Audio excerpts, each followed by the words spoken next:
what a showing of support for all of this here. So, I guess what we're going to do first of all is rather than going through and introducing, because I know I will forget somebody. So we're going to go around the room, state your name, and it'll be televised. So throughout their conversation, let's try to keep our cool and not lose our head and say something we're going to regret later and stuff, please. So, first of all, Mike Laha, President, Elk Run Gun Club. I know we got a couple people from DNR here. I'm not sure your names, so we'll get to that. Do you want me to go? Sure. All right, I am Justine Hasz. I am the Bureau Director for the Bureau of Fisheries Management for the Wisconsin DNR. And so people understand what a Bureau Director is, I oversee the entire state's fisheries program for the DNR. So that includes our hatchery, our management, our habitat, and everything fish is what I do. Oh, boy. I was like, doesn't someone have to play beer? So, hello everyone. My name is David Giehtbrock. My title is Fish Culture Section Leader. Justine is my boss, so I get to do what she says. And I oversee all of the hatchery operations. So all of the fish hatchery staff and the veterinarians that we work with to certify fish health, all are fall under my supervision. And so that's what I do. I'm also the guy with the hard to say last name, so just Dave is fine. Thanks. I'm Ronnie Confer Jr. from After Rod and Gun. I'm Nikki Gullickson from the Galesville Trout Club. Beth Hobbs, Giehtbrock Trout Club. Bill Barnes, President, Galesville Trout Club. Mike Bishop, Epic Rod Gun, President. Luan Thompson, Trout Club. Roland Thompson, Galesville Trout Club. Travis Burst, Gun Club. Harry Everett, Buffalo County Conservation Alliance. Kevin Whalen, former instructor for agri-science at Arcadia High School. Rich Wright, Leader Rod Gun Club, and Associated Rod Gun Club. Junior Prudlick, Strum Rod and Gun Club. Gary Gunderson, Acres Rod Gun Club. John Osmond, Trumbull County Board. Renee Lyon, Trumbull County Board. Rebecca Lewin, County Administrator. Dan Schreiner, Concerned Citizen.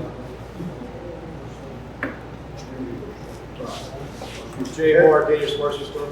Eric Holder, Arcadia Sports Club. Randy Sweetsake, Arcadia and Independent Sportsman's Club.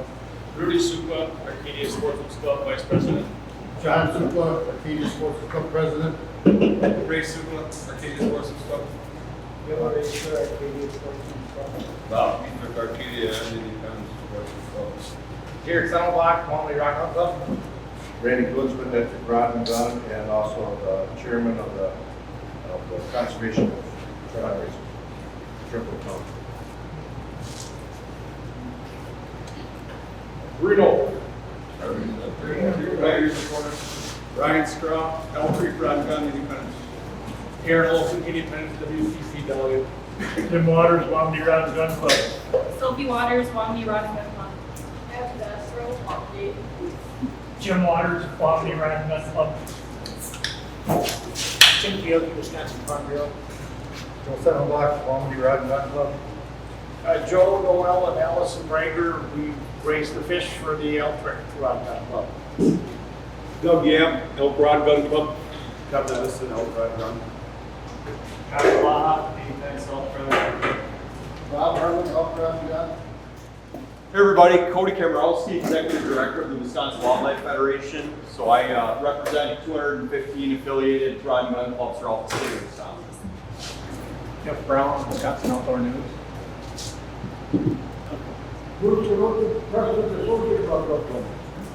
Randy Thomas, Arcadia, Conservation Congress delegate as well. Rob Stafford, SASA. Rick Konchinsky, State Assembly. Andrew Danahy, Trempealeau County Times.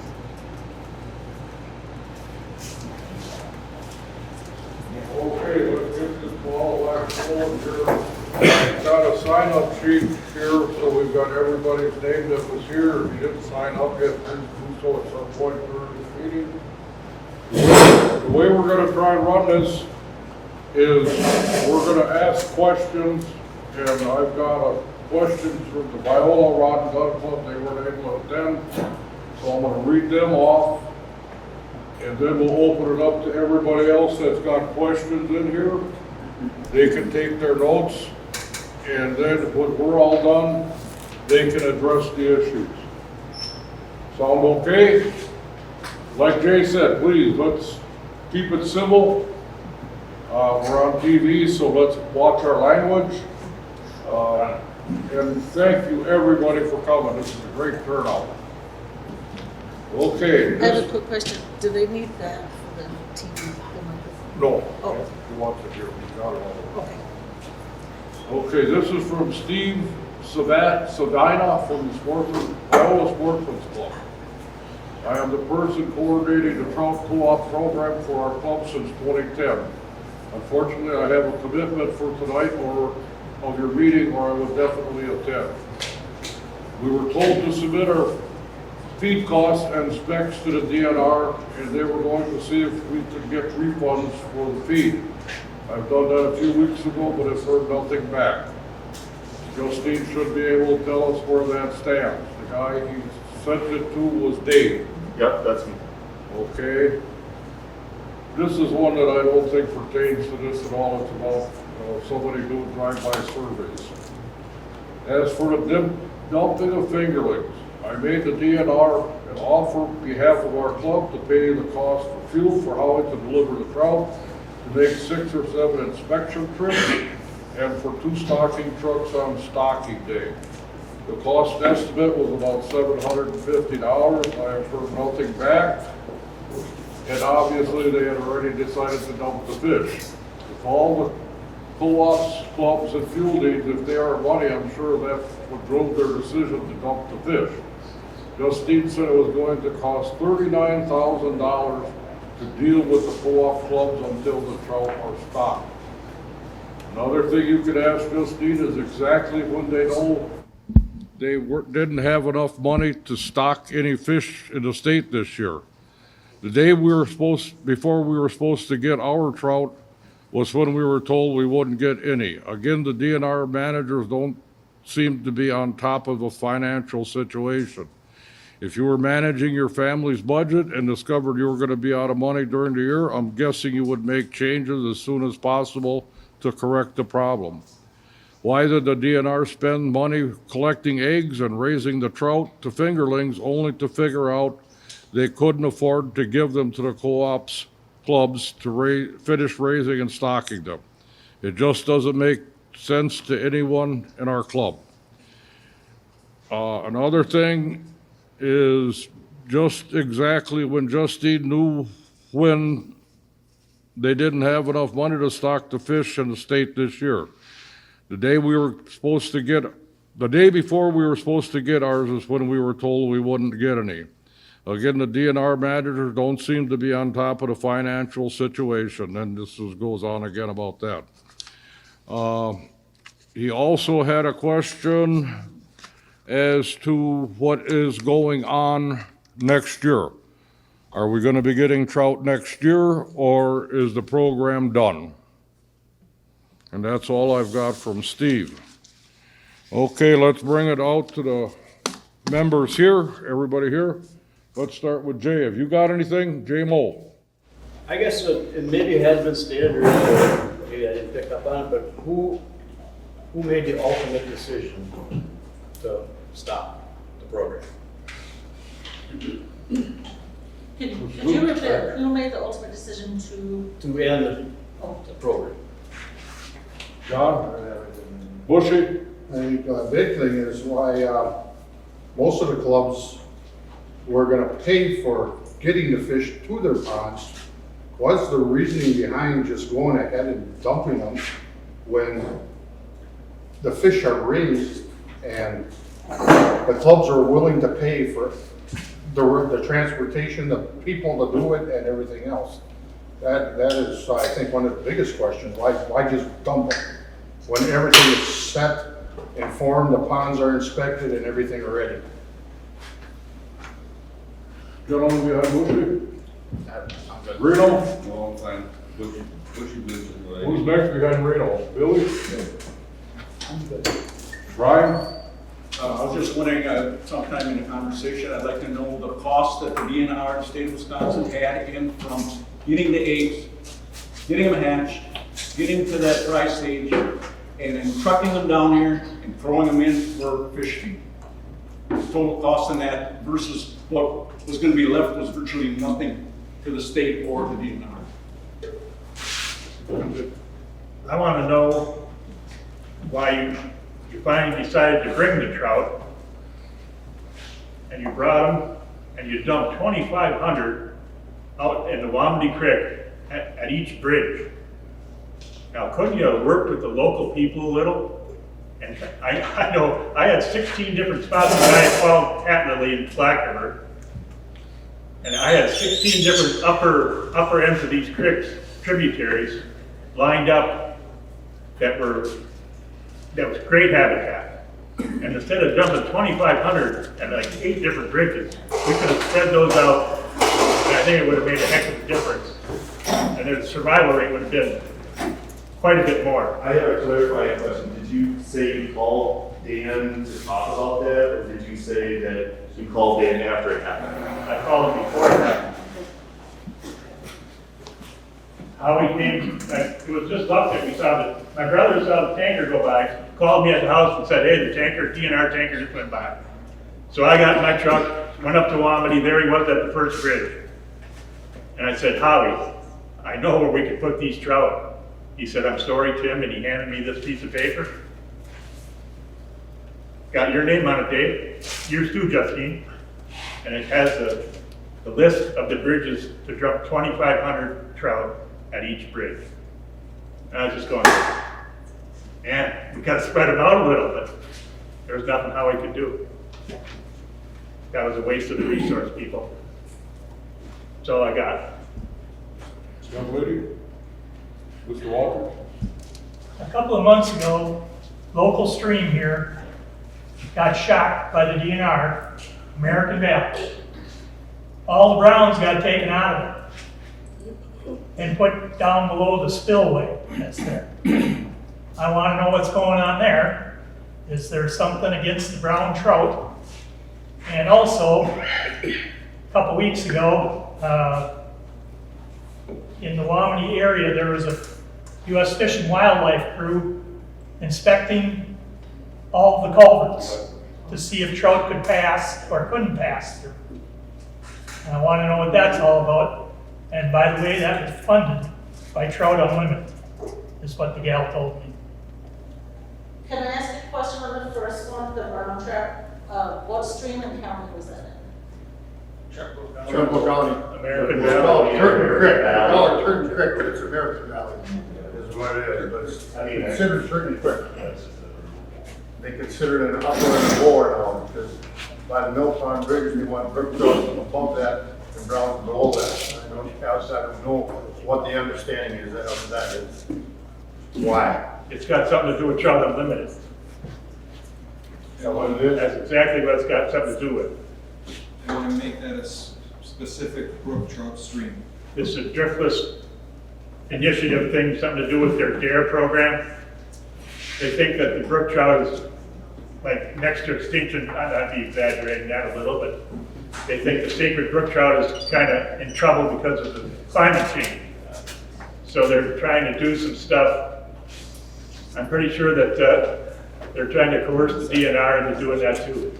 I don't know. Trout Unlimited has a lot of hope. It ain't exactly always good. Behind, next to Joe? Yeah, you. Well, I guess. Well, go ahead, Joe. Yeah, I'll just jump up quick. I guess the question I've got is, you brought the fish, it was too expensive to transport and ready to move, but you brought the fish and you dumped them right between our two places. The streams you put them in. Now, if the other cost was follow-up and having somebody come throughout the year and check on the fish, well, you're not checking on them now. So why didn't you just put them in our ponds, no different than we had during COVID, and not check them then and work with us? And then the second follow-up would be, I've got a list here. It's a substantial amount of money that clubs have offered up to help with the cost of that transportation, which I guess we didn't need to do because it happened. And getting things done so we could get somebody to come and check. And rather than get a call and have this meeting before the fish get dumped, and now we have a meeting. Okay, that would have been very productive if we could have all been, this has been a cooperative thing on our family. From 56 years of my life, we've had fish there. And we get set off, boom, done, finished, we won't even talk to you. And to top it off, we'll dump in the creek next to you. So that'd be my question, what the thought process was there. Joe? You know, I got the letter from Dave and Justine as a cooperator. And I read through it, and I got a lot of excuses on why you didn't have a budget there, or because you have budget problems. I didn't see any excuses on there why you're wasting taxpayers' money by raising these fish and dumping them in the creek. And I didn't see any excuses in there on why you're wasting Wisconsin natural resources. And my other question, or more so a comment, the minute our clubs met, most of the clubs agreed to put money towards whatever the cost it is to raise these fish. And it was about a week after we got the notice that they were not coming. I made a call to Justine's office, and I didn't even get the courtesy of a return phone call stating that our clubs were more than willing to put the cost of all of this, and not even a return phone call. It's plain disgusting. Gentleman next to Joe there. I'm good. Good. Andrew? I'm just a fly on the wall. Doug? When did you know about the budget cut that would affect the co-op end of it? Because I know the budget's got many aspects of it. And it was made as a cut, I heard, almost a year ago, and yet our co-op found out about it days before they were supposed to bring the trout. And it bothers me that if it was in the budget, why you guys didn't know about it, or if you did know about it, why we didn't get any response a lot earlier than what we got. It was almost ridiculous that if it was in the budget cut, and then again, if there's aspects of the budget, couldn't you have pulled this one out saying it's pretty much funding itself?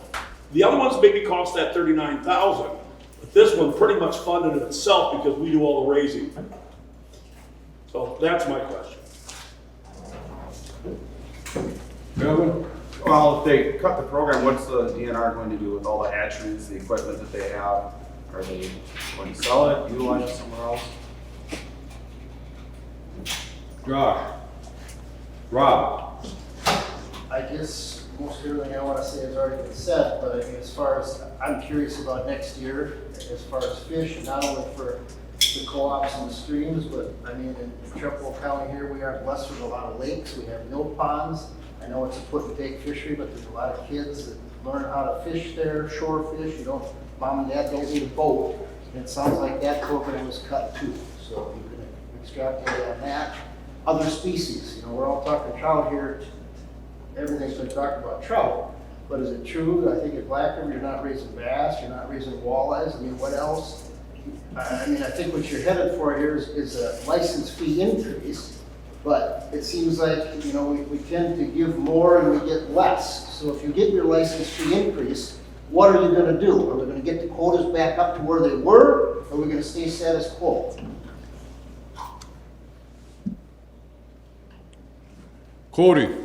I guess my just question or elaboration would just be on the structural fish and wildlife account deficit and just the further implications it has on management of fish from your perspective and other wildlife management implications. Jeff?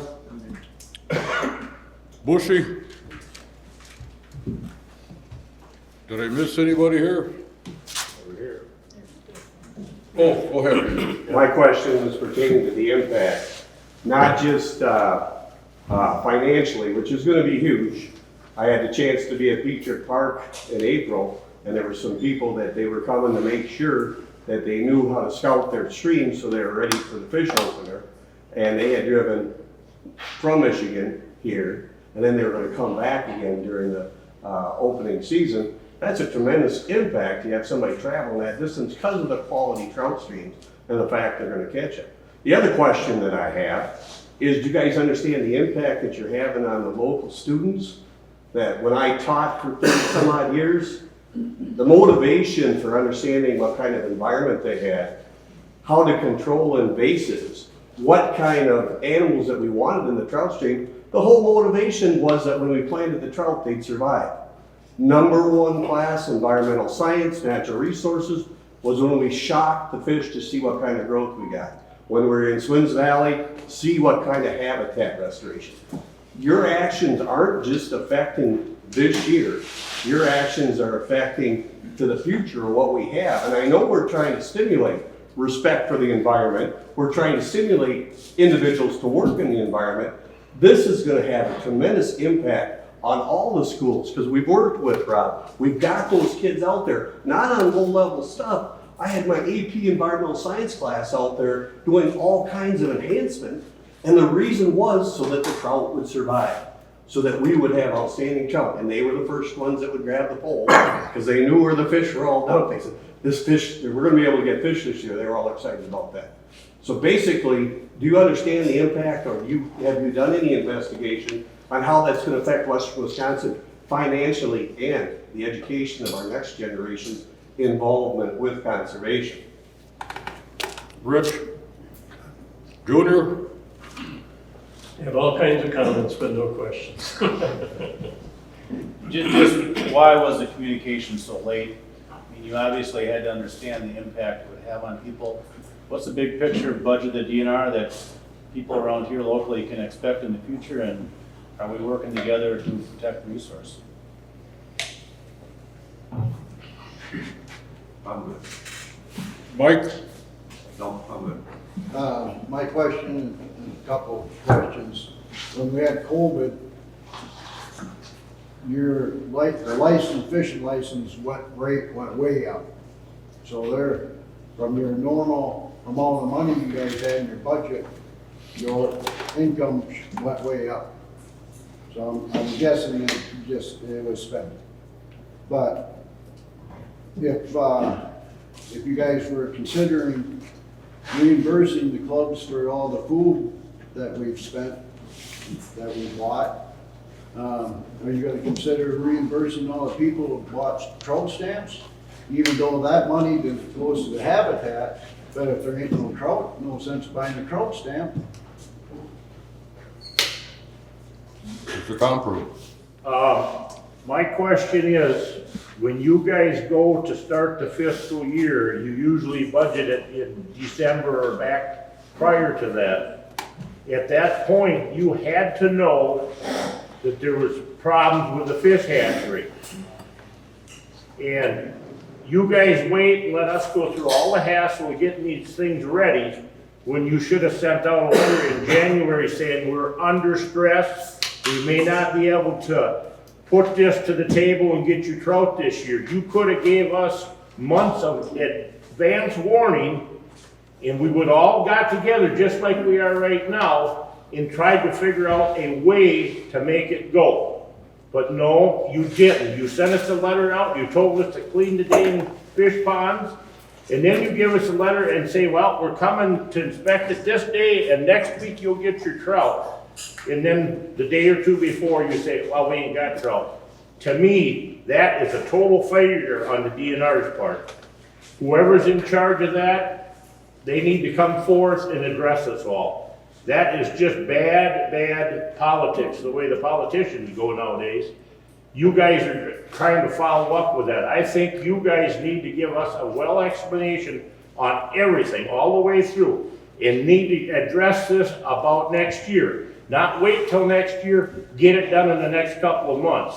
So it gives us time that if we want to get together as a whole group, we could find out a way, because if we know what your expenses are, we can probably come in and say, we will help fund you to a certain amount. And you might get this trout program back on its feet. Etrick Rod and Gun's been in it for over 60 years. And like they said, first year it's never had trout in it. So that is my question. We need a lot of answers. It basically covers everybody that's here. I understand this. But my second question is, if you're gonna reimburse us for our feed, where's that money coming from? You already said you're broke. So figure that one out. You're telling us now you're gonna give us our feed money back. Yeah, we're all mad because of the feed thing, but yet at the same token, where's that money gonna come from? Good question. I think You got anything? Really? No. I'm good. Larry? Josh? This might just maybe a food for thought. I go out to South Dakota every year fishing, ice fishing, regular summer fishing. My license out there is $100 a year. What is our non-resident here? I think it's $50. And then maybe, I don't even know what the trout stamp is for non-resident, but maybe consider raising the prices on that for non-residents and maybe even taking the trout stamp up to $15 to $20. And that would, you know, boost the revenue that help fund all this. Anybody else before I open up? I got one more. Trout Unlimited and the DNR have worked together for a number of years, quite a few years. And all these counties, Vernon, Crawford, Grant, Iowa, have a lot of artificial only catch and release streams. And I'm pretty sure Trout Unlimited is responsible for that. Now, by golly, it's time to get rid of all that trout catch and release, artificial only stuff in this whole state. I feel sorry for the kids that live down in those counties. When we were kids, we'd get on our bike, take our Zebco and some crawlers or worms, and we'd bike up and go fishing. And now these kids living next to these great trout streams, well, I don't think their parents are going to buy them a $60 or $80 spinning rod and a bunch of $8, $10 lures and taking them fishing when they could be going fishing by themselves. So it's time to get rid of the catch and release artificial only in this whole state. John, Dan, Rebecca? I'm just saying, we're all under budgetary constraints, right, in government, and so that's where our partnerships are critical.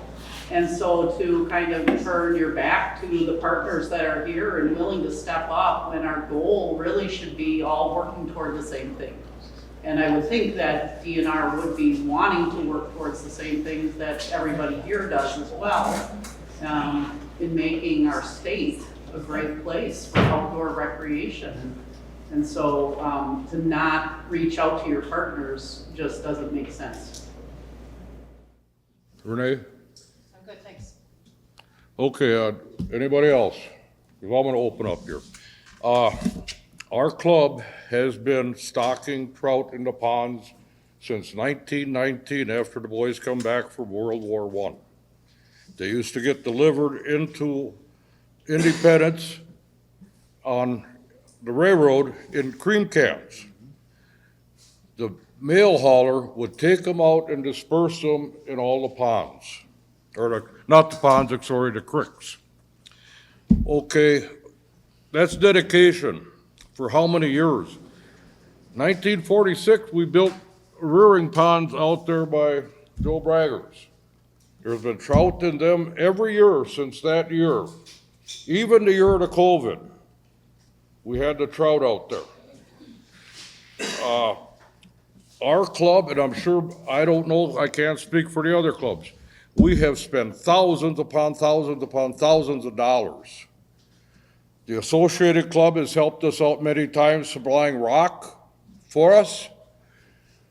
We've supplied, I don't know how many thousands of hours of labor to work with Rob, doing this work along the trout streams, doing habitat restoration, stream bank, erosion control. And when we had a meeting one night in Independence, Treg Brzezinski was on the phone. I asked our club members how many of them there trout fish. 4 raised their hands out of, I think it was like 22 people we had there. We're not doing this for our own self-interest. We're doing this. The reason I got involved with the Rod and Gun Club was because I got sick of watching my grandkid lay on the couch playing with his phone all the time. I got involved, I bring him out, he gets involved, he does things, and he enjoys it. We don't have a clubhouse. Our club has decided rather to buy and purchase land, and it's all enrolled in MFL. It's all open to public hunting. We don't have any fishing ponds, but you could fish on a couple of our properties.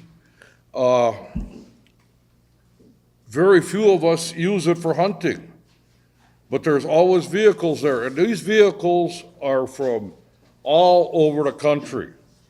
Colorado, Missouri, Florida. I mean, countless counties. The same thing when we're doing, when I go right by looking at the trout streams. We've got people coming here from all over to fish in this area. And I'm sure down below La Crosse too, the same thing. All of this driftless area is very well known for good trout fishing. We've done all this work. When it comes time for planting the trout, the school brings out usually about 10 to 20 kids.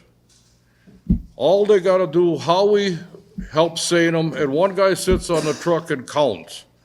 We bring all the trout. We make a chain gang or whatever. We've got the kids running with the fish. When it's time to plant them, we go out. The kids get the buckets again. They run them down to the creek. It's getting the kids involved. It's educational. When we were doing stream bank restoration, the school would provide us with kids to come out and help us with that.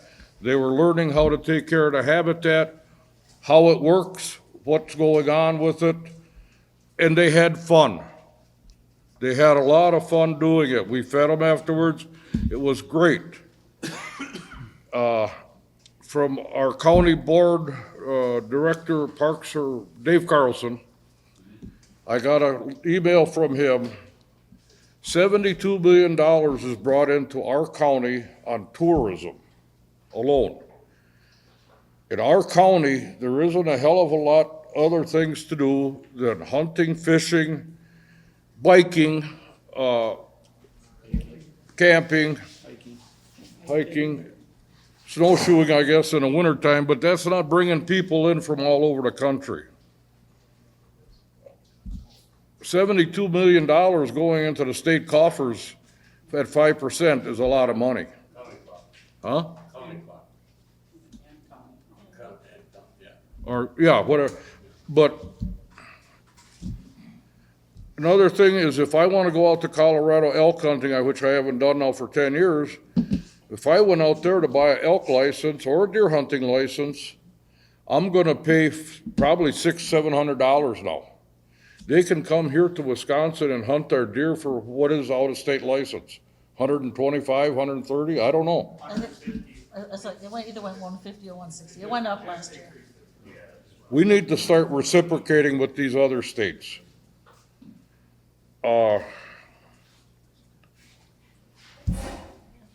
We're running without a secretary of the DNR right now.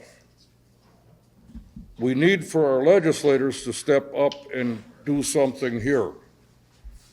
You sent out in that letter that a lot of you applied for increases of, I believe, 237,000 or something like that. It wasn't even looked at by the Joint Finance Committee. You wanted to increase the license and the trout stamps. I was told that our legislators said that's a tax. Well, I consider it a user fee, because how many people would think nothing of running and buying a case of beer every weekend? They're going to spend $18 on that.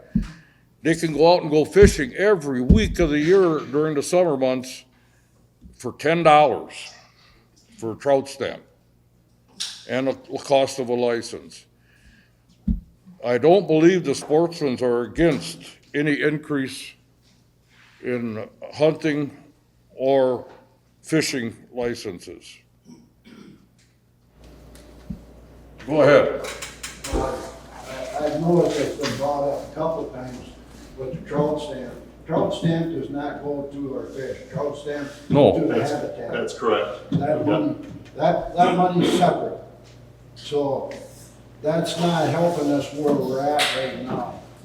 Our basic problem right now is income compared to liability of our fish. But I believe it's been 19 years since the That's correct.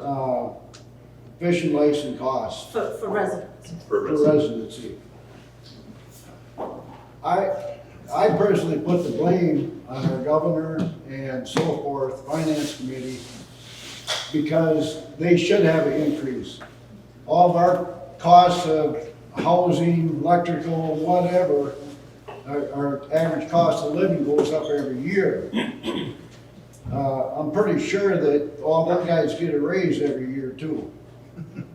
But regardless, I think it all goes back to our governor's office and that to give us an increase on that to help the finances.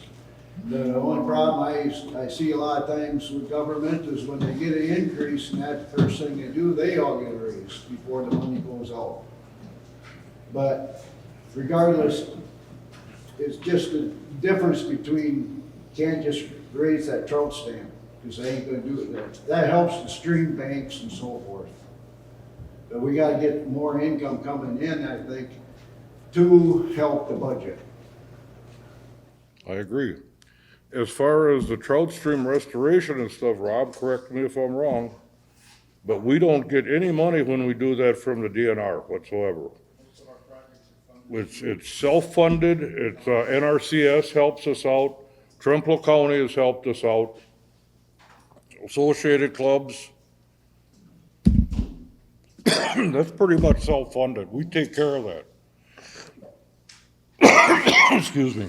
But like I said, we're not doing it for our own gain, we're doing it for the community.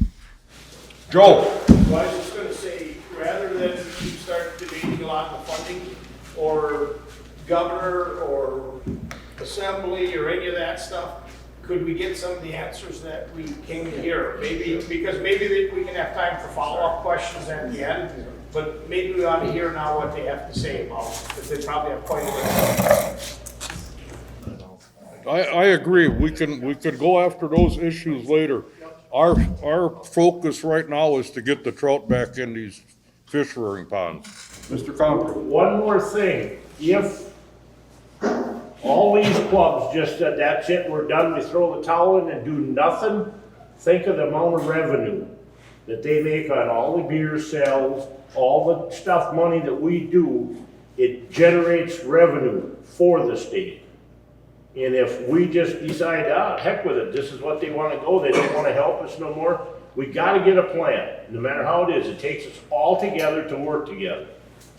And this revenue thing is a big thing, and it's just like tourism in this county and everything else. But if you look at all these sportsmen's clubs and how much money gets generated and how much we spend in the part about fish, wildlife, you know, we got pheasants, we got all this other stuff that we raise too.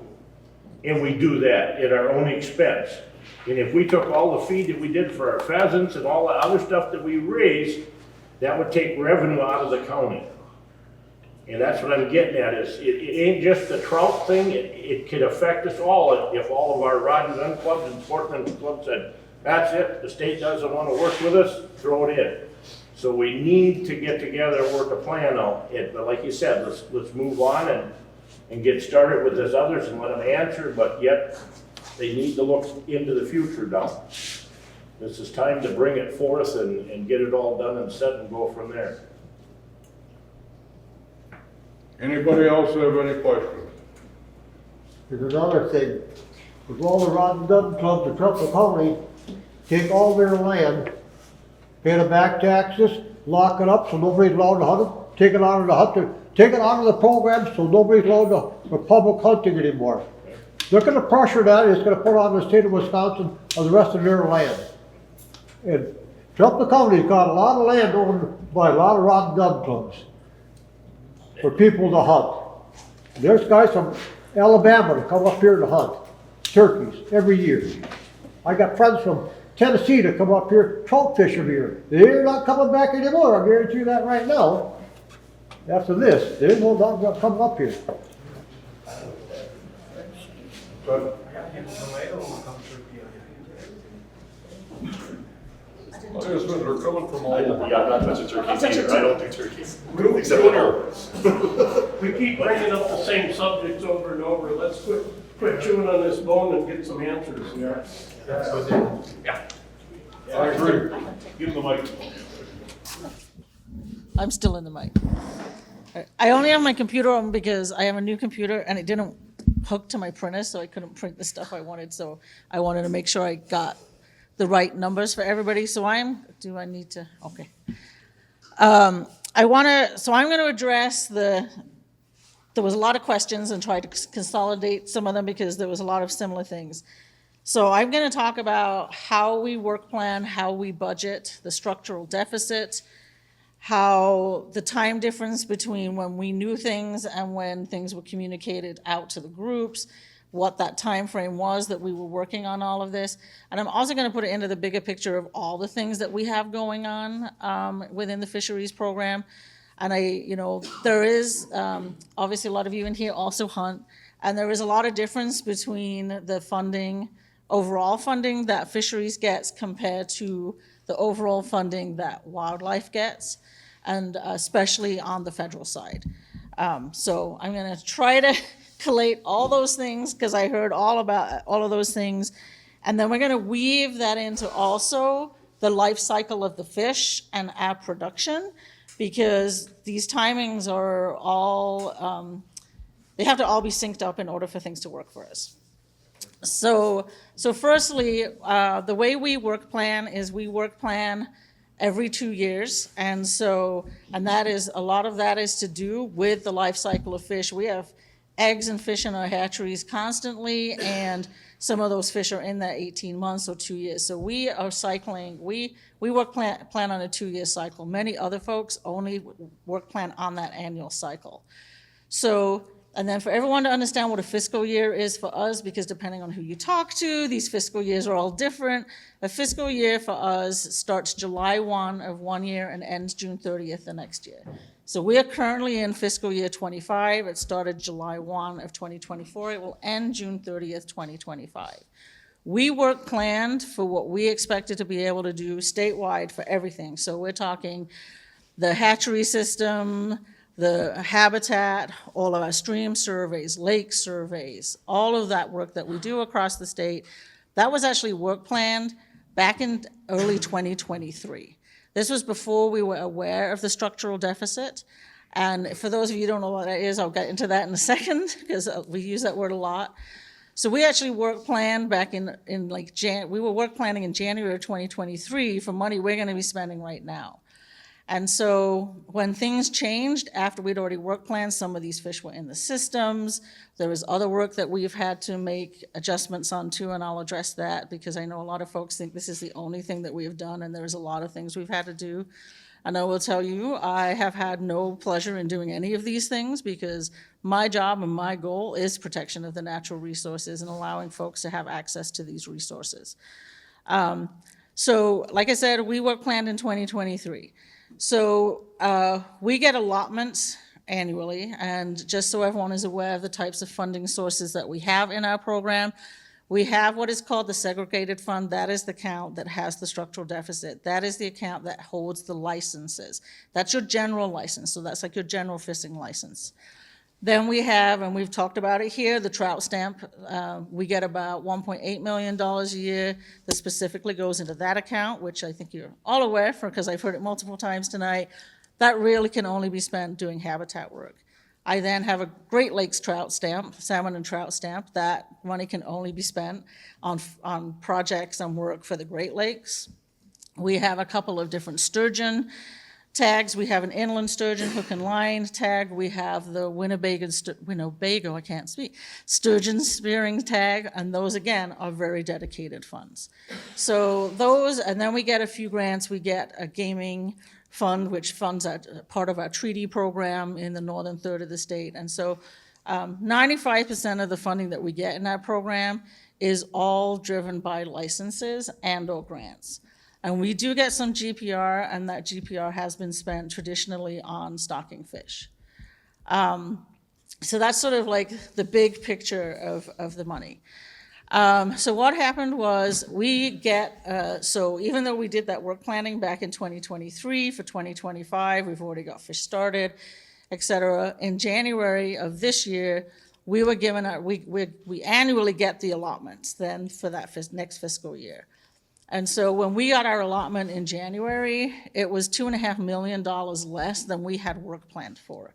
And there are two things taking place simultaneously that it gets a little gray. And for those of you that have businesses, you know this. It's like, so I'm allotted, so this is the money that they're telling us we have in all those accounts I just described, is $2.5 million less than we anticipated it would be. On top of that, the things that we are doing are increasing at a rate we have never seen in cost. So the general inflation rate from 2005 to now is 59%, but some of the biggest ticket things we buy, like fish food and some of our habitat projects, have gone up anywhere from 200 to 350%. And in the last 4 years in particular, post-COVID, they have been going up very, very fast. So we're trying to adjust for those things happening within the budgets that we have. And then on top of that, our allotment came in less. So we were managing two different things at the same time. And so that's just like any other business that's looking at their income and looking at their outputs. And it is a little bit different. You know, a lot of people say you should run like a business.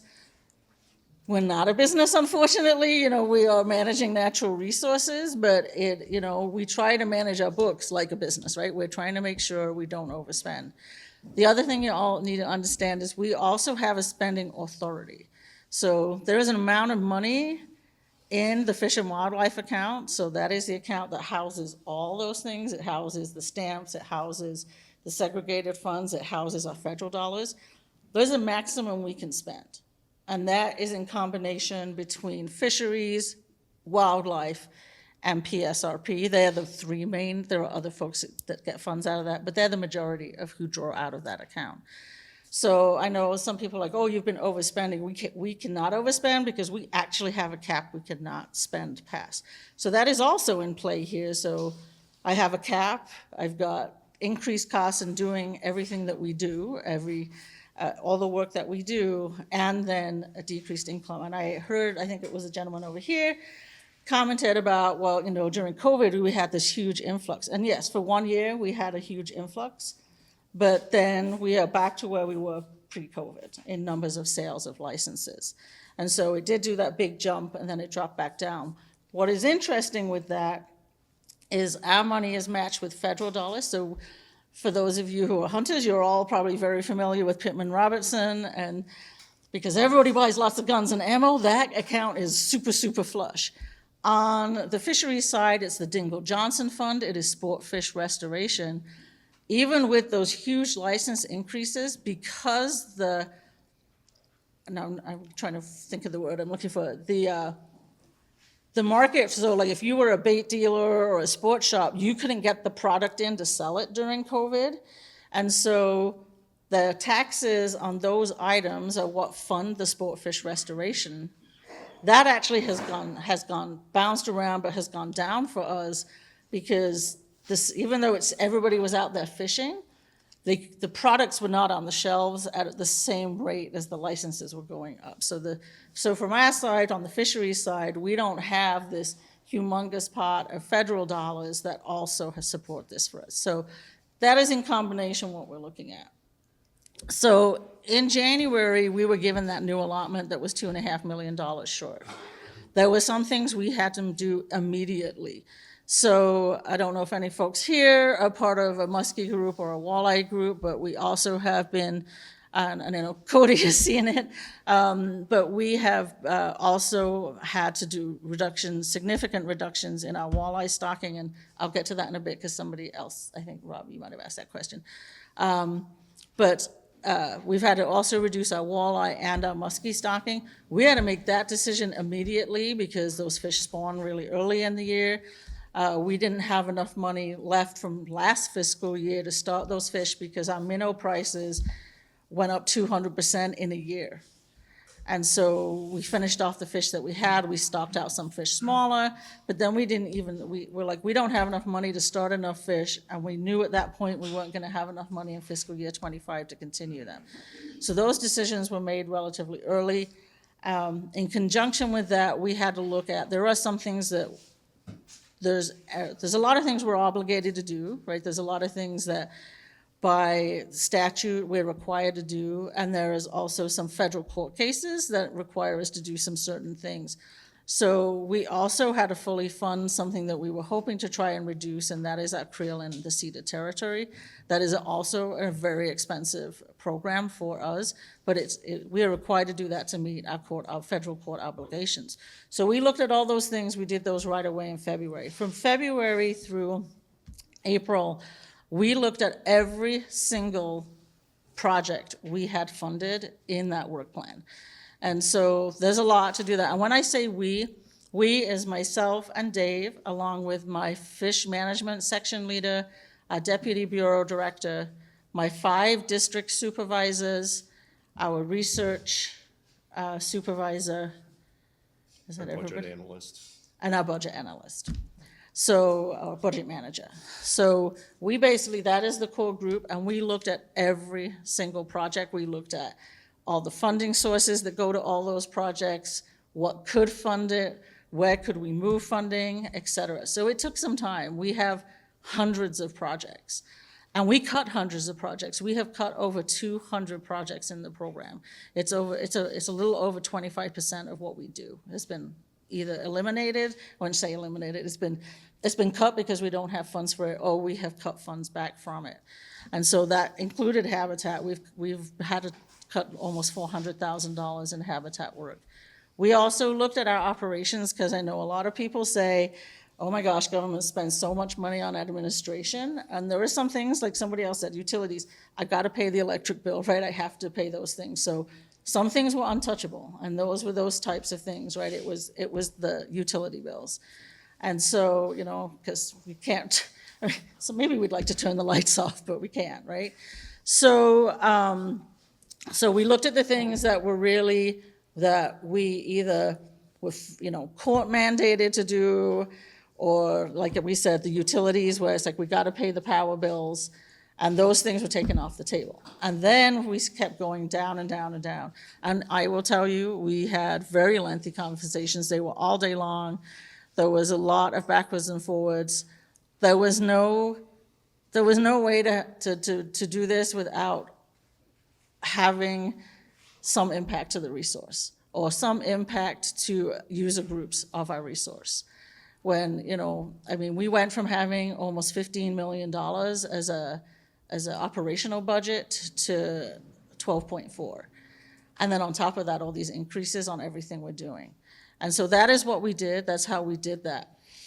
So we packaged together all of this information. We put line by line what it was that we were going to be making changes to, which things were going to be fully cut, which things were partially getting cut.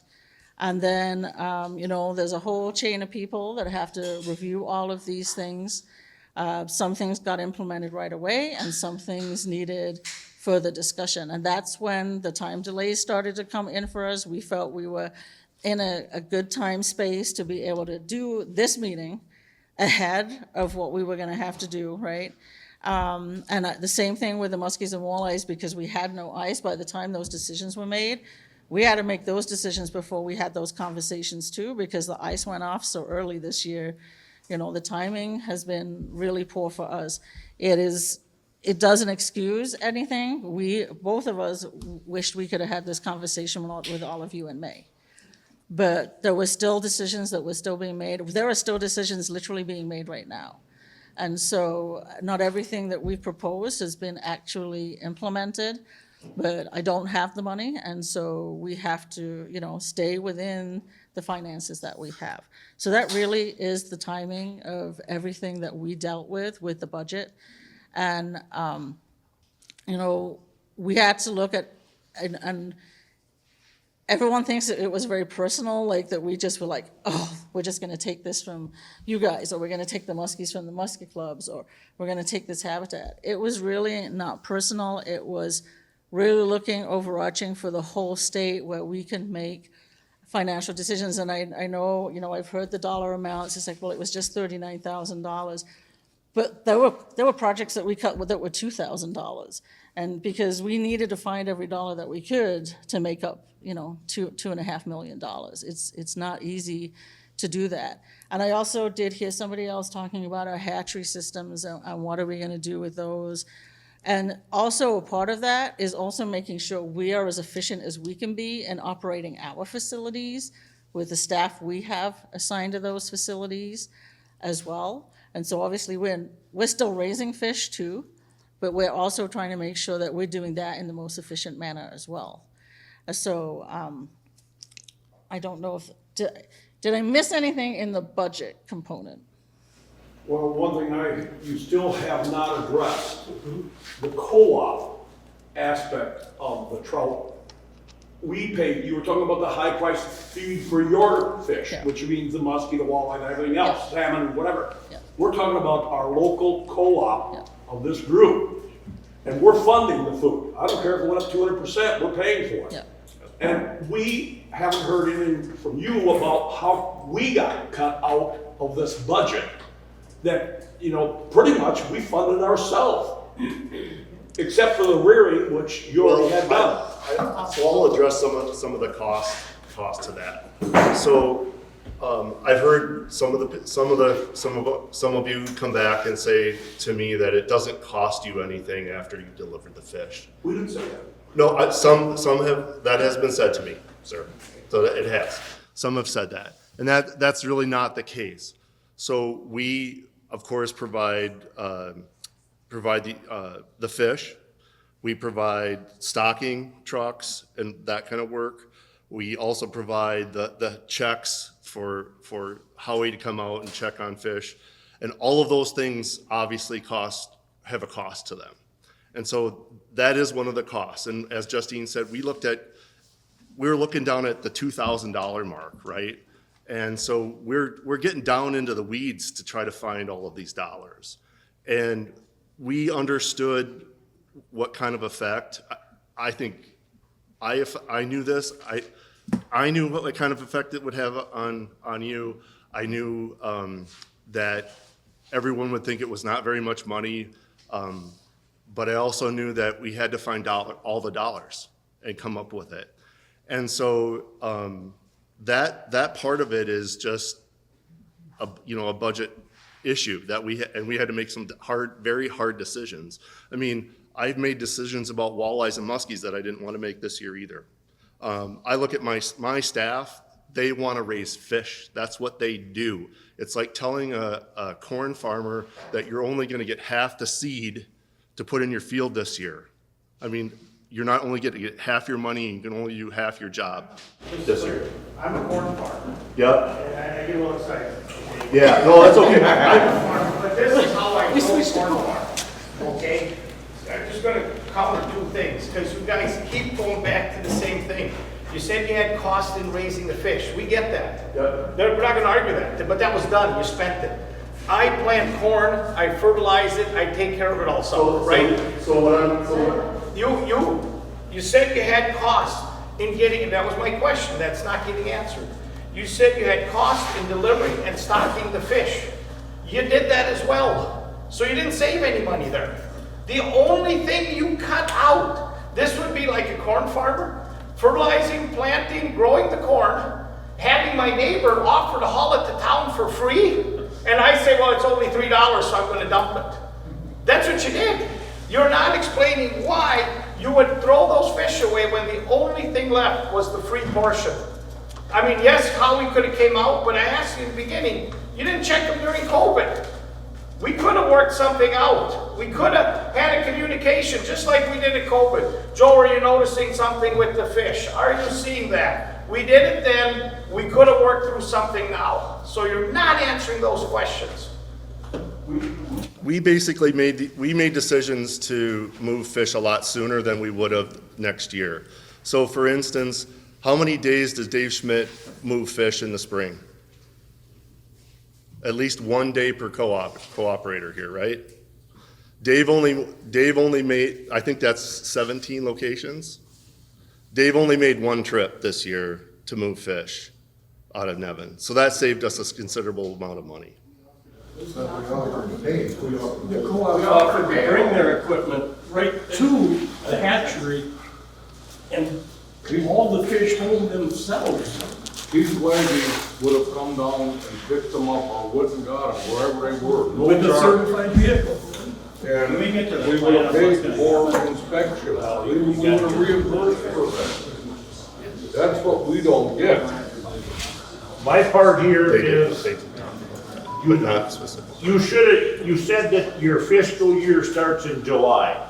Yep. For this year would have started last year in July, correct? For, For the trout portion. yes, till June, yes. Till June. The fiscal year is July till June. Yes. The fish that were delivered or would have been, that we're talking about in May, that would have come to the cooperators in May, were started in November. Okay. Now, you should have knew, what my question would be is how much less money, you tell us you got 2 million less. How much increase though did you get that more than you did last year? Did your budget go down totally this year compared to what it was last year? You ain't stated that for one thing. You need to tell us that. And then the next thing is, you've already got so much money stuck in these trout, you should have pulled the plug way back in January this year then. You had to know that you were already losing at that point, but you didn't pull the plug then. You went ahead and got the fish all the way to the point where they were to be delivered, and you have X number of dollars in it, you got the vast majority right there. Yeah, you saved it to the finish point, but here again, the club's offered to help pay for that, and you could have told us that, and I'll guarantee you, I'm speaking for all these clubs, they would all stepped up and took care of it. I'll guarantee you that. I mean, that's why we're all here. And so everybody keeps saying we ain't getting to that answer, and you ain't giving us this answer. You're just taking circles around it. Let's get to business and tell us honestly why it wasn't. Because, yeah, you cut out on other programs, but you already got it all broke up anyway before the year comes, and you're budgeting for everything on every direction. So you had to know that you were gonna have to cut on all these programs and to a certain percent. And like this, yeah, feed and everything goes up, but it goes up for everybody, our food cost, it all goes in the same. So you're basically running the DNR just like a business. You say you ain't, but you got to. It's just like the dairy farmer nowadays. He ain't a dairy farmer, he's a businessman. And that's what I got to conclude on it. I want you to get to that answer, why. What do we have to do to resolve it? Right. What do we gotta do to resolve the whole problem? Correct. We gotta get to the bottom of it so we know what to do. Right. Yes. Well, I mean, in January, we literally got the numbers, right? And I mean, I will tell you, it takes a long time to look through when you have all these different funding sources. You know, there's the budget. I've literally talked about the budget for hundreds, probably thousands of hours to this point this year. It's not, unfortunately, not my only job, but it's a very important part of my job. And so we're trying, you know, yes, we knew that number in January, but we had to look at everything. We had to look at all the things we had going on, like I said, all the obligations. And then we have to decide, you know, like we said, we were incrementally going through and trying not to touch certain things. And we basically got to a point where we're like, we're still like $1 million short of hitting our goal. It's like, what else is left on our plate here? And that's why it wasn't done in January. But you're still not telling us what we have to do to resolve it. I mean, I will tell you that my financial situation going into 26 is no different than I currently sit at right now. My income does not change. But you still haven't told us why when them fish were ready to be transported to the clubs. Howie that delivers the trout to us and other clubs, he's on the payroll no matter what. He is. He is. About 3 days a week, but he's out there delivering trout to the clubs, inspecting the pens. He's on the payroll, he's doing that no matter what. Even when there ain't trout, he's inspecting the pens. But you're not saying why, when the clubs offered to pay for the trucking, pay to come and get them, You're not giving us an answer why you just threw them away, instead of letting the clubs come and get them, or pay for the distributing. So a couple of things there. I hear a lot of people saying that we dumped the fish, Yeah. we threw the fish away. And I would like to rectify that. We did work with the local staff to ask them for locations. And when I say we, I didn't actually ask that question, but My staff did. We asked to try to find locations where these fish would have a chance for survival, right? And we also wanted to minimize travel of those fish. So I do want to, I heard a lot about, like, we wasted that resource, but those fish, they're not going to provide the same resource that they would have done, but they still will be providing a resource. And so I do want to clarify that. Most of them fingerlings going into the stream, and in 4 locations, most of them won't survive. And we do have a list of all the locations that the fish were put. We do, yeah. But I did want to sort of, when I hear, we stock small fish for other species as well as trout in other places too, and so it could be inferred that we're dumping them then, which is actually part of our stocking strategy for these smaller fish. So why though did the DNR, whoever made the final decision, say, no, we're just gonna dump them in 4 places instead of giving them out to all the co-ops that work so hard? When we give those fish to the cooperators, we have a responsibility then to spend the effort with Howie and all of those other things. Whereas we ended our responsibility with the fish and our costs specific to those when we stocked them in July. That's what we did. We ended all of our responsibility throughout the whole next year to those particular animals. That's where we saved our money. And you do ask about Howie and being on the payroll. Yes, he's on the payroll, and he's being directed to do other priority tasks. And use other funding sources. And use other funding sources to do it. So why couldn't we come and get the fish or pay for the delivery? We get 4,200 trout. Yep. So, I obviously didn't have an understanding of who would be doing all of that, but when we have a cooperative agreement, I'm responsible for the health of all of those animals, and I did not understand how that would happen. I envisioned something like a bunch of people showing up with coolers and trying to run stuff all the way up.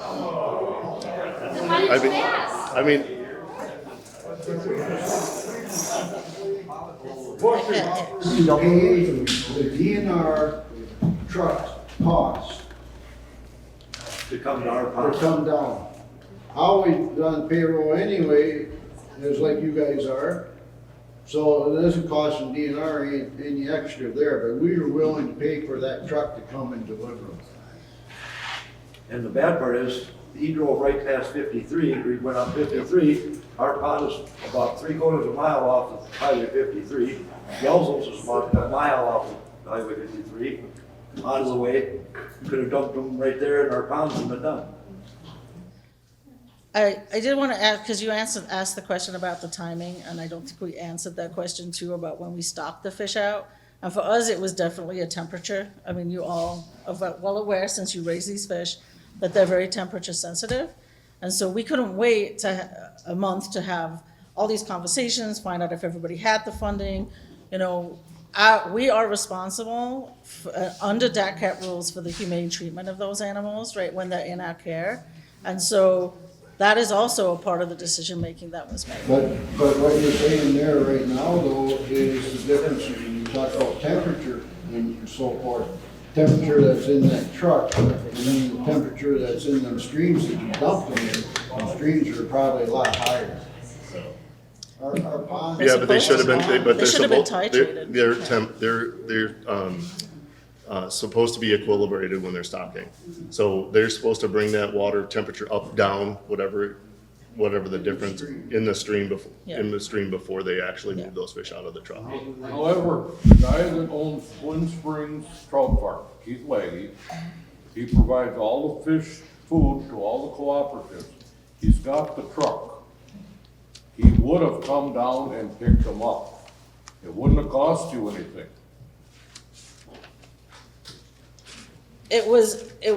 as Dave has said a couple times, it wasn't just the delivery of the fish, but it is that care of the fish between now and then. And I know you said, well, Howie's on the payroll, but he is on the payroll, but we have moved him onto other work that is actually using different funding sources. So it's not using the same funding so that we can maximize those other dollars. So we are saving both his salary and time against that deficit. Well,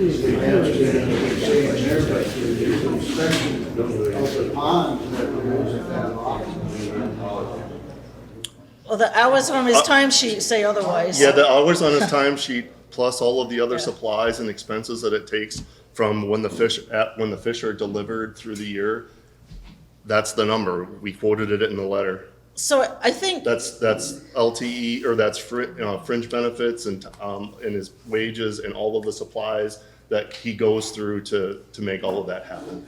But so I think though, like we've explained like the decision making, so you can see the points of what the information we had and the decisions we made. But I think, and I don't remember who it was over here, I think it was a gentleman in the white, sorry, that said, what about the future, right? And I think this is what the conversation is leading to. I just want to make sure we get there, but I want to address a couple other things, but that's where I want to go next is like, okay, like I just told you, our financial situation isn't about to change, at least for the next year. But what does it look like for you? What are the options? But I did want to answer the gentleman that's next to the lady in the blue. Sorry, standing up there. That'd be you.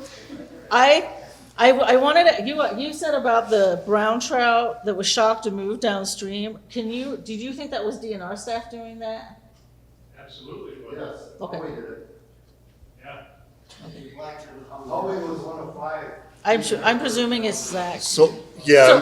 So we'll get the biologists to get you the information on what they were doing, but I can tell you what I think they're doing. That's what I was gonna say. That's all Justine and I can say. I know what they were doing. Well, they're removing the brown trout so From that brook trout water. from brook trout water, so that the brook trout can have a better chance of survival in that area. Yeah. And so when they do that, if they move those fish beyond a barrier that's impassable to fish, it's legal. First of all, that's from my perspective, because I'm in charge of all of the fish health. That's a legal activity. If you take fish and move them beyond a barrier impassable, but it's a connected water, they can totally do that. That was the first thing in my head was like, what? What are they doing? And then when you said beyond the dam, then yeah, they can do that. And they're likely their goal is to improve brook trout in that reach of stream. Was that your idea to do that? Mine? Yeah. No. Whose idea was it? You said you were in charge and you were. Of fish health. Of the fish health. Of the fish health. I'm in charge of fish health in the. You're not in charge of anything that was on in the crates, as far as like weighing stuff. Well, I work with the managers for stocking, but that's a bio. So if they were moving them upstream, that would have been considered a stocking event, and it would have required a bunch of paperwork and quarantine. But because these fish could swim downstream, it is not a stocking event. So that's why Dave, he's only involved if it goes the other way. For me, there's a lot of projects happening across the state, and so I have to ask the local biologists, who they're working with on that project, pull that project out of the database. Like I said, like there's actually thousands of projects, I think, not hundreds, so. So you guys don't know? No, so like I said, we'll contact Zach, the local biologist, and find out what the project is and get you details. Yeah. So I just wanted to follow up that we didn't have an answer, but we will talk to the person that does have the answer for that. Let Butch go. Just listen through the whole conversation that's going on here. One thing I know is, I got a call from Mike. I must have made about a dozen phone calls to people, Conservation Congress, through the DNR, because I worked with the DNR for 20 years. Your phone must have been ringing off the hook when all these organizations fail. I've yet to hear one that got an answer from your department immediately. Within a week, our club had a truck ready to come and get them. Why didn't you communicate with all these things? Communication is a big thing, and that's a lack on your behalf of not communicating with all these departments. We could have came and got those fish at none of your costs. You would have been done with them. Like you said, you dumped them in the creek, you dumped them in the Buffalo River, which is northern food, because that's loaded with northern. I mean, that's just a lack of communication on your behalf, because you didn't contact these people when they were calling you, because I know your phone was ringing off. I don't have Buffalo. Well, I know the other gentleman said I didn't call him back, and I, as far as I know, I returned all the calls. I have voicemails too. I logged them all, and Dave did too. Dave was on leave for one of those weeks, so we were tag teaming.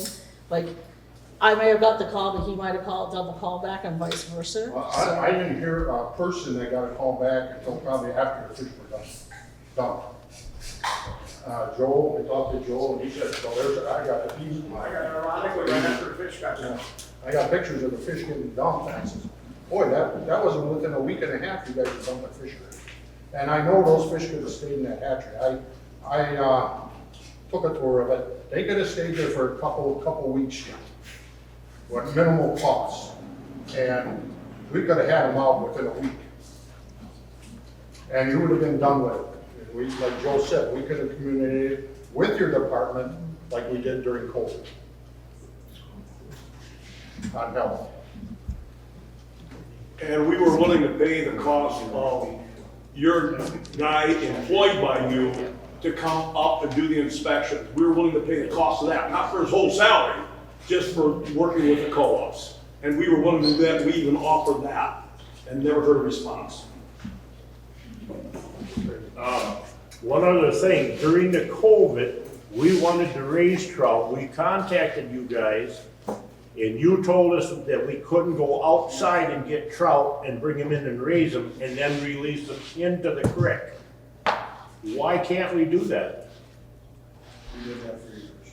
I know it has been for years, but I'm trying to get an answer on that because there would have been a few of us that could have got trout. Do you mind repeating that? I just didn't understand it, sorry. What it is like during the COVID, we had called and questioned it. We understood that you couldn't raise anything other than DNR trout and to release them in the creek. Sure. But my question is why can't we do that? I mean, go out to like buy from another. Yeah. Because, so as cooperators, you've signed a cooperative agreement. Part of that agreement is we provide the registration for the farm with the Department of Agriculture, right? Okay. Yep, that there's a cost there, that's $125 registration, but because we register 80 plus fish farms with all of the cooperation and the trout in the classrooms and the fish hatcheries, et cetera, we pay one $400 fee, so we're good, that's very helpful, right? Yep. So when we do that, we are responsible for those fish in there. And when you go and buy fish from somewhere else, I don't know what those fish are. Okay, the reason I brought this up is we're looking to the future now. Seeing you guys are shutting the program down, what's gonna be wrong if we all get together and start raising our own trout and releasing them? Because you ain't gonna furnish them. Us as a whole, I think we wanna keep raising trout so we can have the fun and ability to have people come in and tour. So I want this question so I get it in everybody's head right now, so when we can go farther into this meeting. Seeing you say the program's down, but it might be back next year, we wanna try father ourselves, so if we wanna keep doing our rearing, we set ourselves up to buy our own trout and get them stocked ourselves, so then we can release them on our own. Yep. That's just one question I wanna bring out into the future. You guys broke the contract. What's that? Yeah. You broke away. Yeah, we did. We did, for sure. And at the conversations I've had when people have asked about kind of this situation, Yep. I have said that we're willing, of course, to pull the registration from Department of Agriculture. That's simply a phone call from me to the program assistant at the Department of Ag. I know exactly, her first name's Alyssa. I'll call Alyssa. We can pull that, right? We can do that. Now, that means though that you're gonna have to go through the permitting process, navigate the permitting process on your own, right? So there'll be permitting processes. You'll have to go through the natural water body permit process and the fish farm registration process, and the livestock premises ID. And I think those of you that have animals already know about the livestock premise ID part of that. So you have to go through those processes to get a fish farm registration.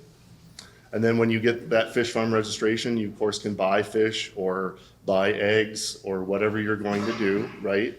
You could do that, you start those fish and raise them. And of course, before those fish go into waters of the state, you have to have two things.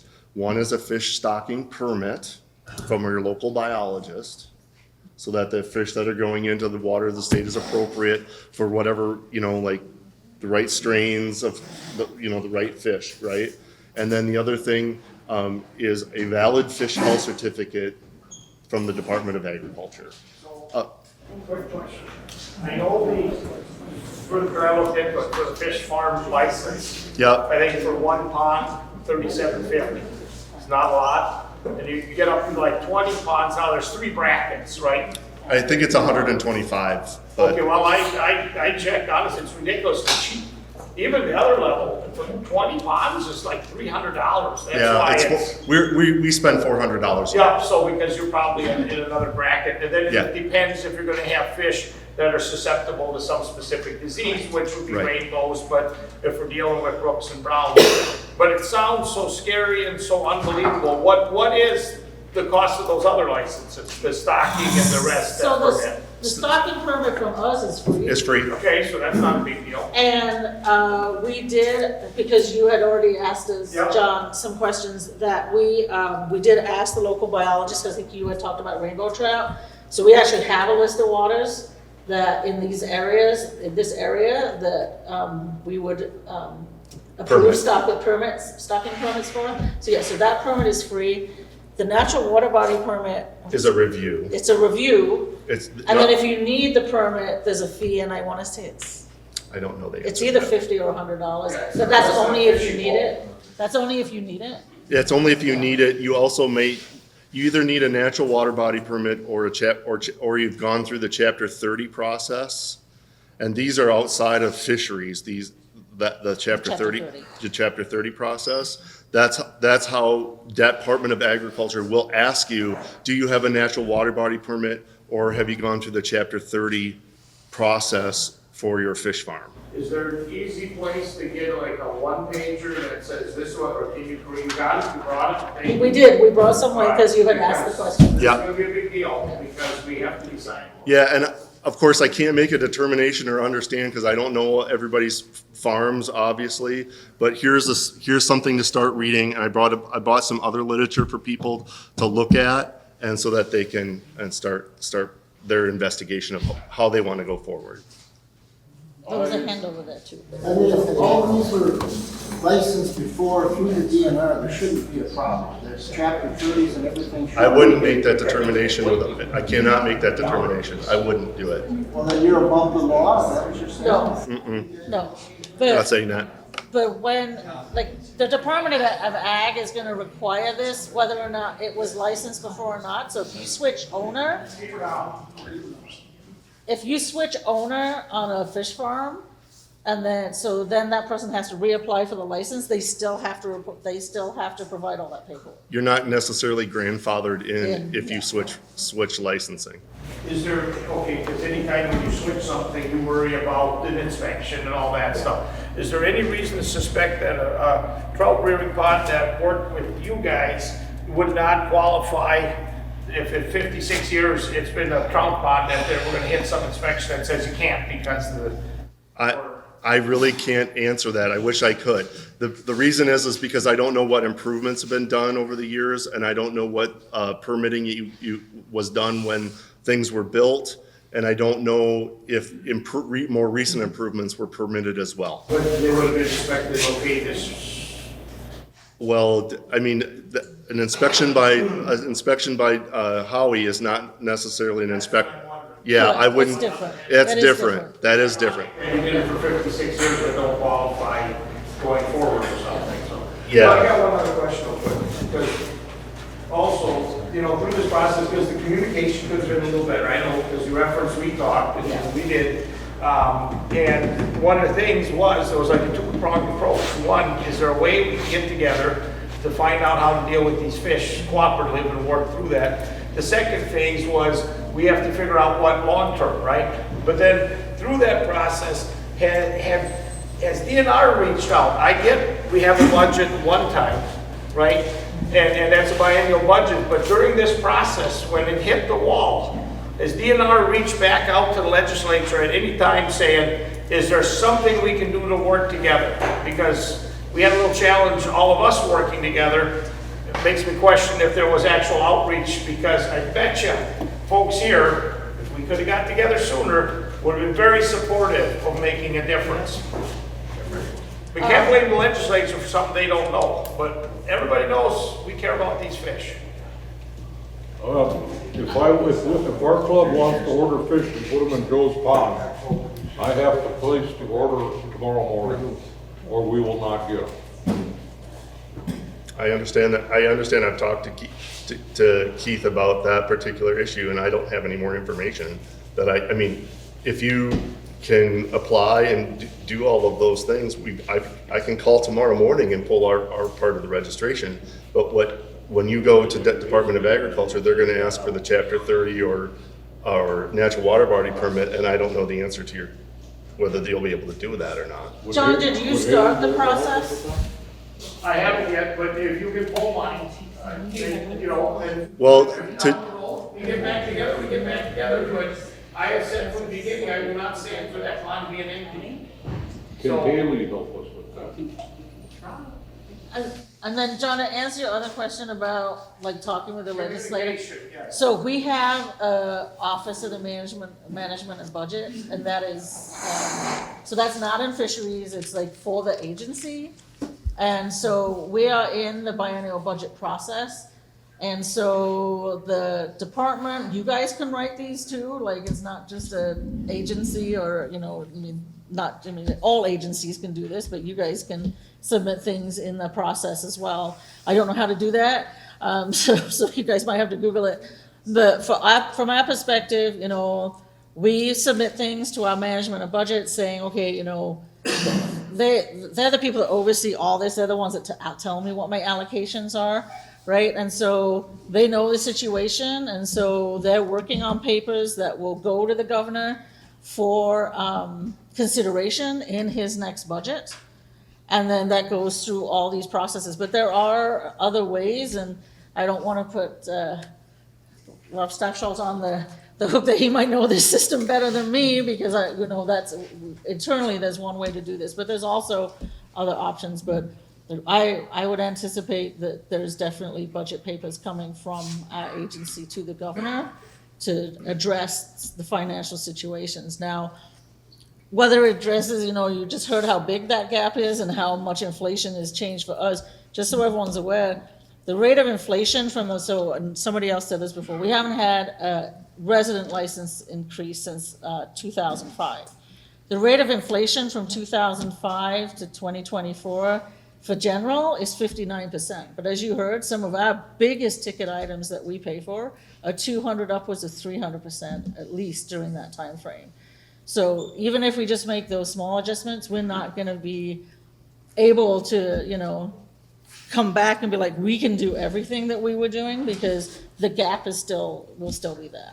Can I ask? Yeah. I mean, since some of our representatives are here, knowing the impact that our outdoor recreation has on our local economies as well as our state economy, can you talk a little bit about that and why there hasn't been where we've been stagnant or losing ground in such an area that funds so many, local and state, and knowing that the state is actually sitting on a very large, substantial amount of taxpayer money, why we aren't encouraging funding in our outdoor recreational areas, because we know by that investment it will continue to grow and bring back more wealth to our state.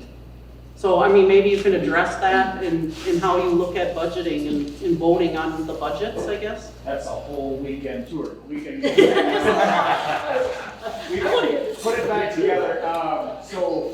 think first and foremost, I'm the chairman of the Sporting Heritage Committee in the Senate, and Trig's the chairman in the State Assembly. So of the committees in Madison and the Capitol that deal with hunting and fishing issues, we're the chairman of those two committees. So I really don't think there's a whole lot more people in the Capitol that are more committed to making sure something like this doesn't happen again than Trig and I. Neither one of us want to come to a meeting like this where things are broken and they're not working. I'm going to correct her just a little bit, and I'm not trying to correct you. It's so they have a budgeting team outside of she's in Fisheries. They have a budgeting team that talks about what they need to run the department and the different departments within the department, if you will, fishing and wildlife, whatever it might be.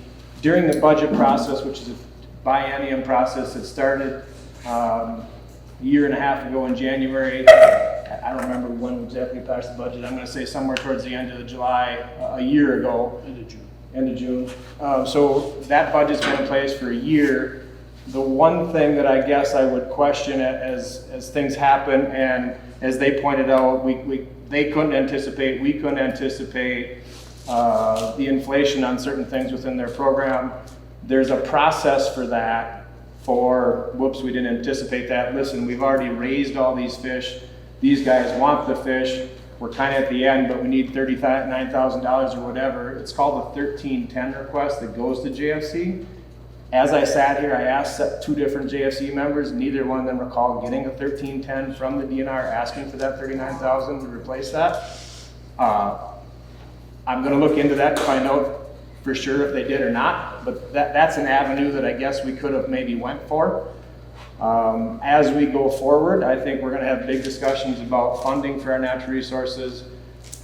There's a whole nother separate part of that Trig and I could get into. I know everybody thinks it's the R's versus the D's, and I won't get into that, but it's also the rural versus the urban. So whether you're a Republican or a Democrat from up here, we go to Madison, we stand next to each other, and we fight the urban people because they think they should keep all the money that we send them. So we got to fight like hell to get that money back up here to serve our area. And we'll continue to do that, and we do that through the budget. But I think we're talking about licensing increase. That's something we'll look at. Trig and I both asked for an audit of the Fish and Wildlife account to figure out exactly where our money's going now. I personally don't want to raise license fees on Sportsman unless I already know where the fees that they're paying are going and that they're benefiting Sportsman. I want to make sure that the sportsmen are benefiting from the fees that they're paying. And if we look at that and say, yeah, it's still short, then we can have that conversation. But I don't want to find out that the sportsmen in this area are footing the bill for something that's not sportsman related in some other part of the state. So we've asked for an audit. My office has been working on the scope statement for that audit.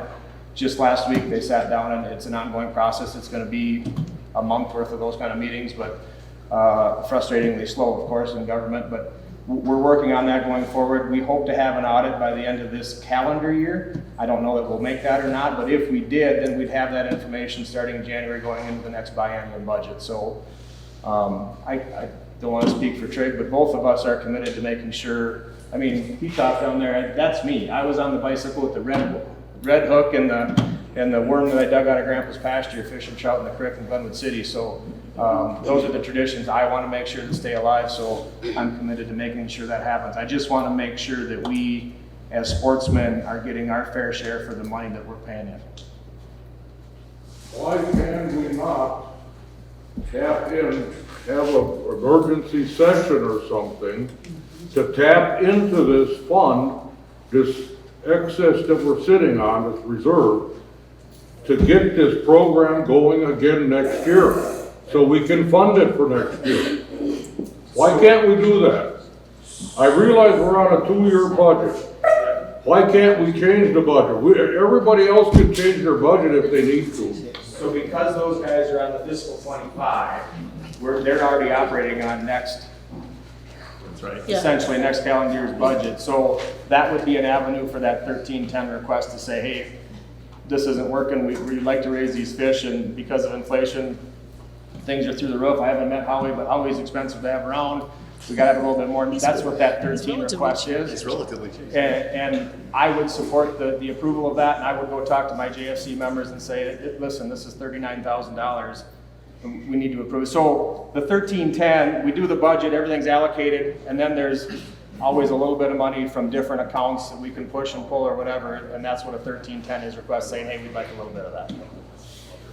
Okay, if the clubs wanna do this, who do we get a hold of to start raising some HE double toothpick with to tell them to get their butts moving and get this accomplished? Who do you have to ask for what?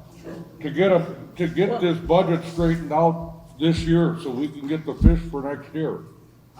They've gotta put their fish in the ponds in November. Even though you can do a 1310, the 1310 that impacts how we can move our other funding sources and really restricts us, so that is also, there were conversations about a 1310, but we needed 2.5 million, which was not a realistic thing to ask for in a 1310.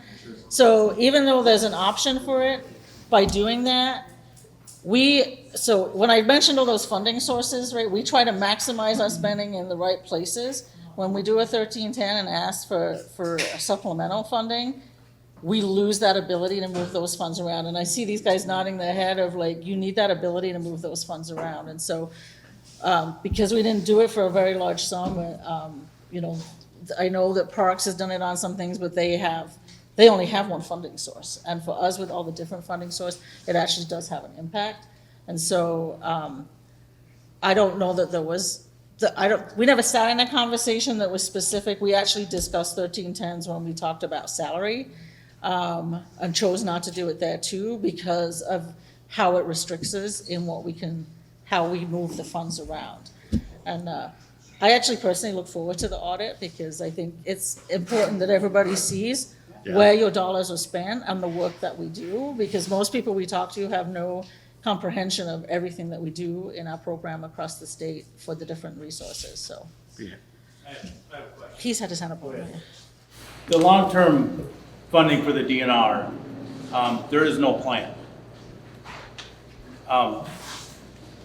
Buying licenses, the people hunting, it's going down. If you look at the trend data for what we're going to get in for revenue from license sales, it's going down. We don't have a choice but to raise fees, and that might not cover it anyway. I mean, there is no long-term plan to fund the DNR, and these programs, they're going to have to continue to cut. I mean, and there needs to be a plan. Other states have other plans. They use sales taxes. They use other ways to generate revenue. We're Wisconsin. We're in the Midwest. We have a lot of natural resources, and there's a lot of pride in this room for resources, and it needs to get figured out. Yes, I couldn't agree more. The other option, and I agree with everything you said, the other option is to find different fee sources, so other people that are willing to pay. You know, there's a lot of folks. One of the reasons I believe, and you can argue the difference, but one of the things that I think people are doing instead of hunting and fishing and trapping is hiking, biking, and doing other things. Some areas charge fees for that, but in general, we don't have a license fee for doing those things. There's another. There's going to be a budget shortfall and deficit, and that's getting worse. The projections are terrible. So I just want to add to that.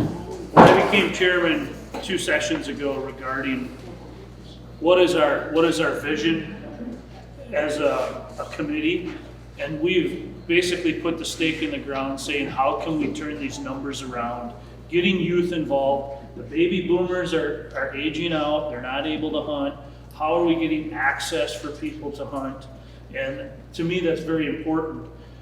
It was talked about raising fees. I'm just gonna make it clear, and I know I've told a lot of you about this. My position is, before we raise fees on residents, we need to look around at our Midwest areas and states that are really, really good at what they do with non-resident hunting, and we need to be equal or maybe a hair greater and press it on them before we press it on our own people, because it hurts me to see a family that would love to hunt with 2 young boys or 2 young girls and they can't go anywhere, and I don't want to press any more money onto them. So that's one thing we need to look at. One thing I do want to say is I looked at what joint finance did in the budget, and yes, I did vote for the budget. There were a lot of really good things in there across the board in many departments. But I looked at what they specifically did with raising license fees, and they dropped the ball on one particular thing. They only raised archery license $3, but they raised firearm license $40. So we fixed that. We fixed that. I introduced a bill and we got $409,000 more into that fund immediately before we dropped the gavel. Now, we can look and do a knee-jerk reaction, but I'm excited about the audit, move forward. Hey, we've been told we need to do something about this moving forward, and unfortunately in government, it doesn't happen nearly as fast as we'd like, but we have our eyes on it. I think Sportsman have been asking for an increase in license fee for a long time. I don't think it's a knee-jerk reaction. That's come before the Conservation Congress for the last 20 years. It's been approved by the citizens of the state. An audit is fine, but we want money in that budget right now so we can get our fish. Yeah, I used to be an officer in a statewide organization, and we met in Stevens Point with, you pick an organization statewide, like the Turkey Federation of Ducks Unlimited, Wisconsin Trappers, the Conservation Congress, the Wildlife Federation. You pick any of those, they were all in that room. And we all agreed on price hikes for our respective sports.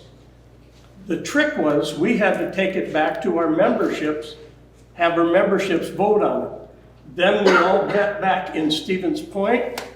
We had 100% go.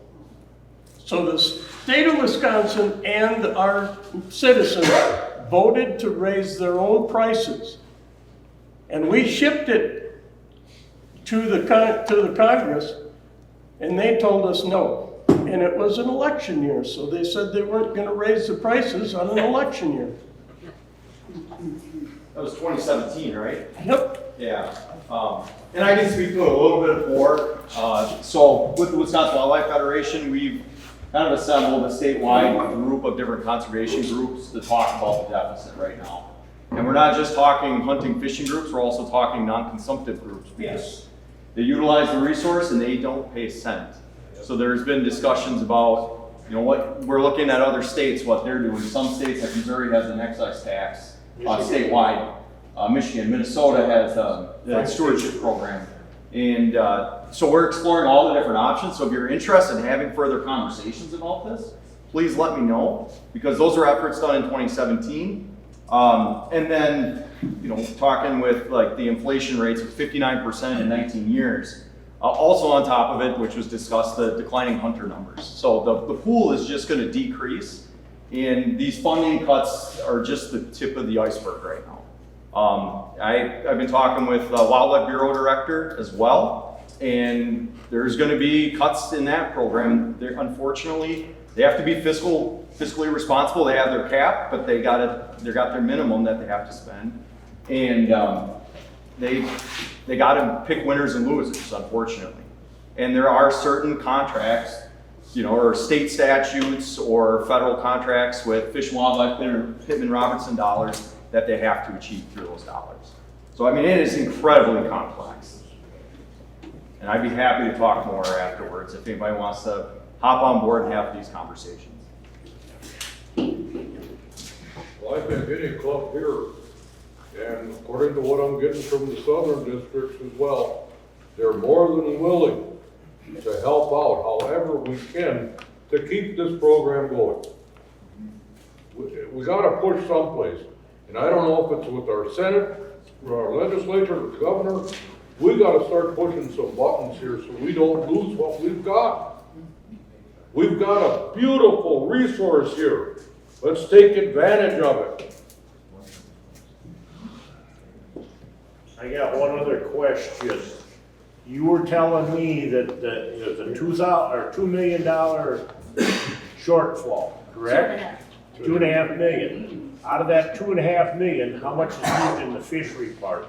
Not any of the other resources, but what does it cost one annual year to run the whole fish programs in the state of Wisconsin?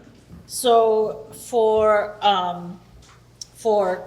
You're talking all the FTE salary, the fringe, the LTEs, the operations, everything? Everything that it costs the DNR to run their fish program. So this is our hatcheries, it's our management, it's the habitat? I just want to be clear.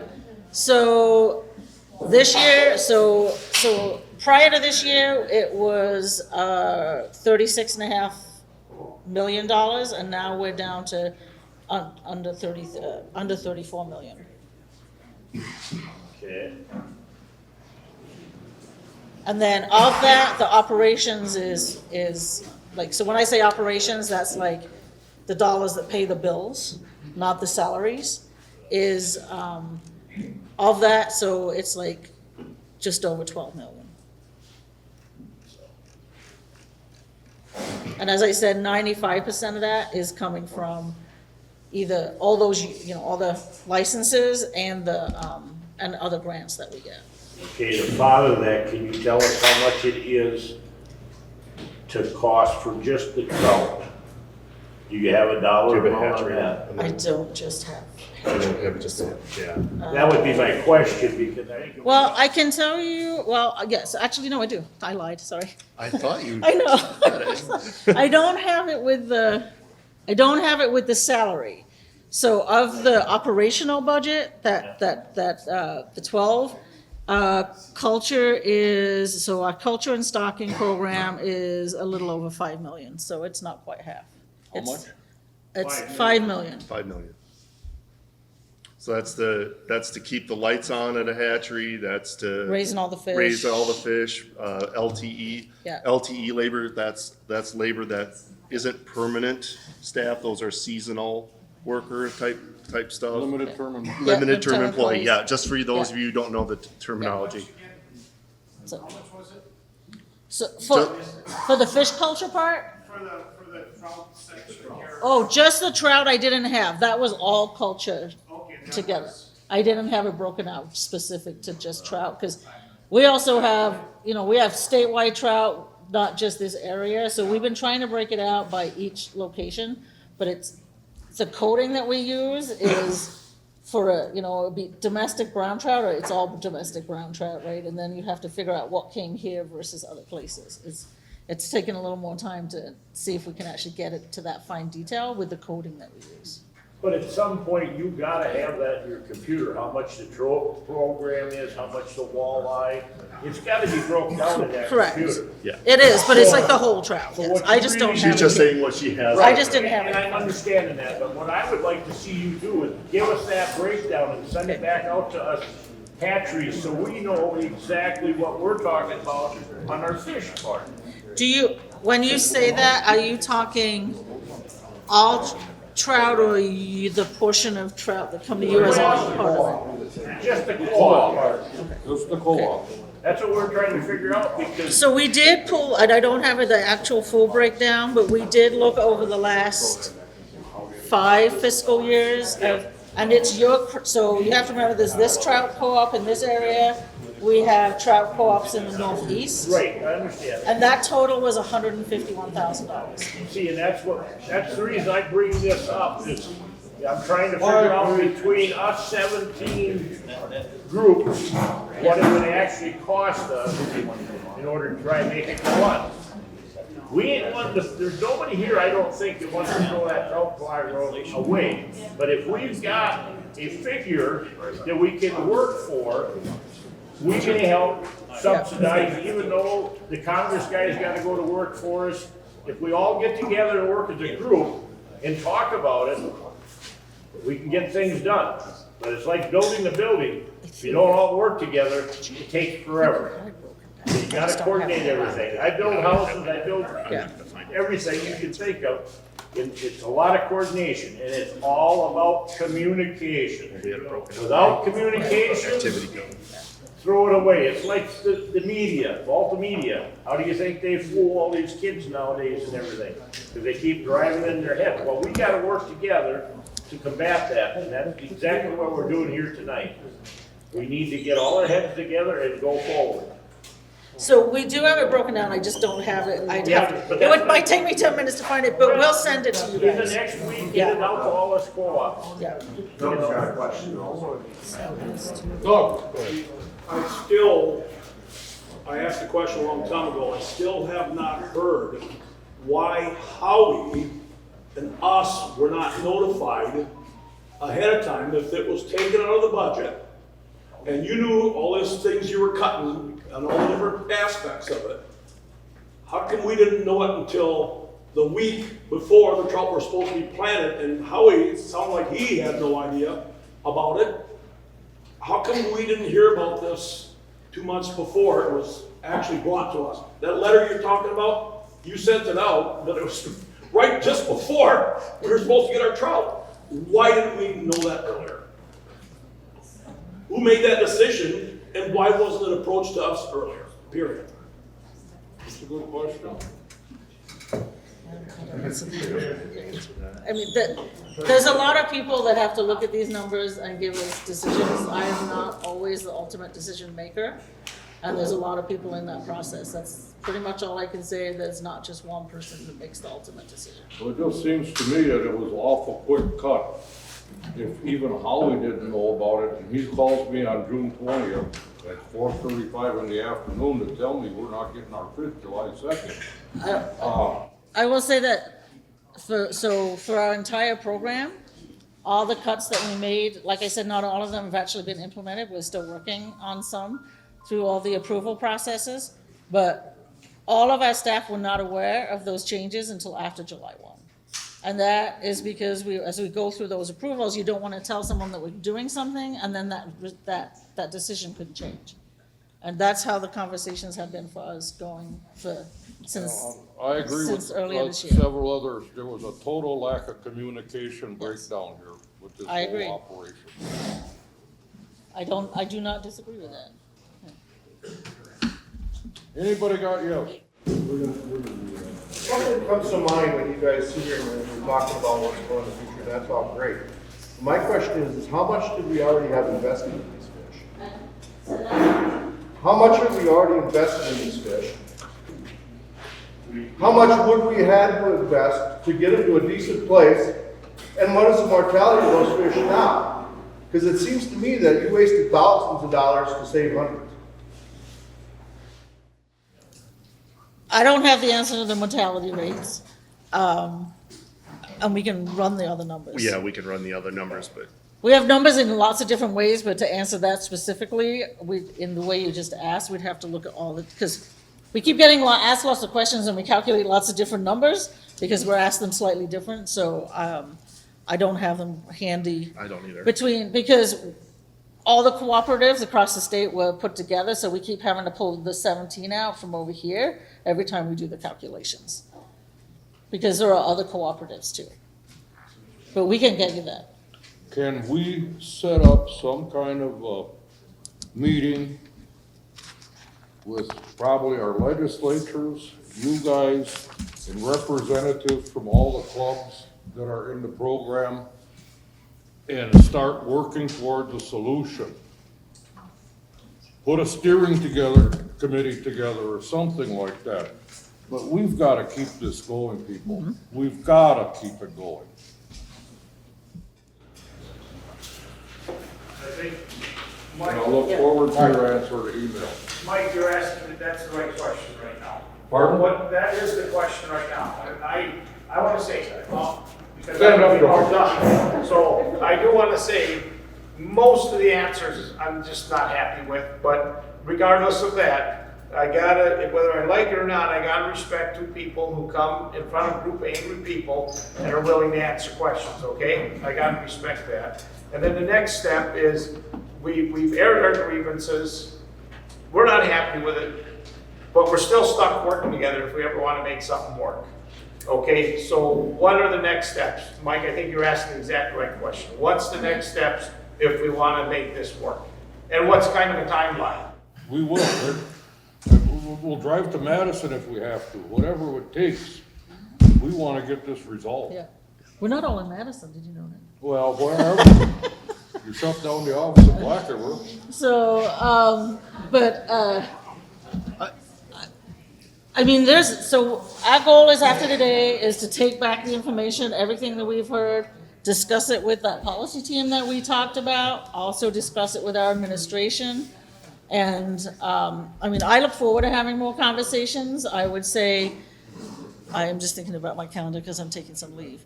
Well, yeah, I mean, we both are. It might be early September, Yeah. well, we're middle of August right now. Well, Yeah. I've got planning and fish. I'm just trying to figure out, because I know I have some leave that I'm going on.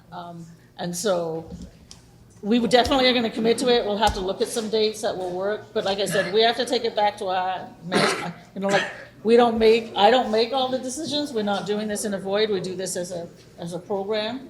So we'll take back what we've heard here today and then also work with our administration. And then I would say, I'm trying to think, I'm off from the end of September into the middle of October. So probably try to do it before that for an initial meeting. And then, but like you said, a core group of people would be very helpful. I think that's a good way to conclude, just try to be in touch. And I don't think we need to necessarily have everybody present, but a steering committee is a very good idea. Yeah, I was gonna say, if you guys wanna choose who's on you that, have as yeah. your group, I mean, then we can figure out who is on from us. But I think if we get everybody that's involved in this co-op, at least one representative from the driftless area that's in this co-op, that are willing to stick money to keep this program going, I think the DNR should, Fisheries should really look at this. They don't throw it in the back seat. Like you and I talked about 2 days on the phone that day, the member from the southern district. Yeah, that's what I was trying to understand too, is like representation about who we were gonna talk to today. And so I guess I feel like several clubs from the southern part of the driftless area probably aren't represented. And so getting a hold of them and getting their input as well, I guess, to work together is probably really important, so. Because I do know from conversing with them after you sent me that list, I did get replies back from a bunch of them, but they couldn't come this far. Sure, right. I was hoping, only because I know how valuable Justine's time is, because I don't get as much as I want sometimes. But I'm just busy. It's just a matter of trying to be efficient, that's all. Yep. Okay, So let's do get you- something going. Yeah. Anybody else? Did you give Exactly. I just want to say one thing. I've gone to a lot of meetings with politics that comes, and I want to thank these two for coming, because as was stated, it's not fun to do your job to go to a room full of people who aren't upset with the way things, or who are upset with the way things go on.